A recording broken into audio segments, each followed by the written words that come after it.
All right, welcome back. So as veterinarian David Graff joins us, who do we have here who appears to be the most nervous and skittish right now, the three of us? His name is Bridge. Okay. He's a neutered male. Okay. Big kitty. I don't know, how old is he? A year? Two years old. It's about 2, okay. He's at the Cedar Rapids Animal Control. Okay, definitely. And I know by the end of this, Bridge will be calm like Vito Corleone's cat was at the start of The Godfather. We'll be good for this. For when it comes to bringing in a new cat, though, and you wanted to discuss this a little bit to make sure that cat is not just socialized with, especially if there might be other cats in the house, but medically as well, too. I just wanted to share, I had a kitty come in this morning that was close to 2 years old. Yeah. That came from a farm, and it had ear mites, hookworms, and fleas, and it was malnourished. And they have 2 other cats at home. Luckily, they brought this kitty in to see me before they took him home. And so we're doing all the treatments to take care of the medical problems. The kitty's going to be fine. It's all treatable. But quite important, it's to quarantine that kitty from the other 2 cats for a minimum of 2 weeks.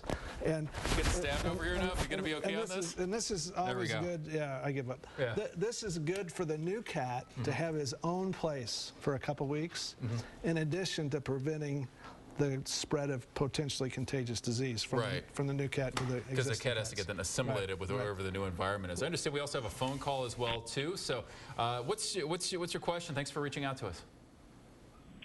Yes, my question is, I have a 2.5-year-old Chihuahua that really does not like children. Our grandkids come over and she just goes berserk.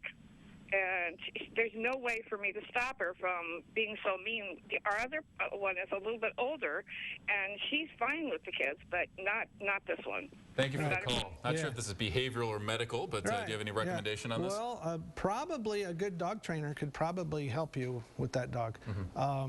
Positive reinforcement training to help the dog to learn to not be so fearful of kids. It's not unusual for dogs to be fearful of small humans. Well, small humans that have a lot of hands and do a lot of things. Well, because that can be something that, again, they're not used to. There can be inconsistency with that, and just not really be expecting for something like that. Do you have any final tips? I guess we're heading towards summer for maybe people when it comes to traveling with pets, or maybe anything that you want to just pass along that people should remember? If you're traveling with your pet, don't forget that every state requires a health certificate. If you're going across state lines with your dog or cat, you need to get a health certificate by law. Okay, that's a lot of things. That's one of the things a lot of people forget. I want to say we talked about that a year ago, but it's something that's always worth remembering. Definitely. And don't forget to prevent fleas and ticks, either with the topical or the oral. So if you caught Bridge, the orange cat, I know Chris Havley's back chasing Bridge somewhere behind the monitors here, but Animal Care and Control for Cedar Rapids if you're interested. Always good seeing you. Thanks for making time for us. And coming up for tomorrow, financial expert will be in for Thursday, so stay with KCRG-TV 9.